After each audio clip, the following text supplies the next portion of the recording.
Wilfred Lumawa. Okay. Pick your question, Wilfred. Here is your question. Magdadasal ka pa, di ba? Ayan, kasi may tinanong kami dati, tinanong namin ng mahabang question, sabi ng bakla, less talk, less mistake, di ba? No talk, no mistake. So I'd rather to choose not to answer the question. Puta ng title, ho. Number 10, do you think that the family should be composed of a man and a woman as a parent?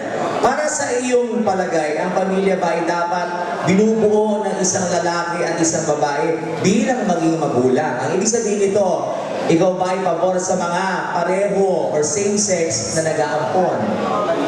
Yes. Oo, hindi, o bakit?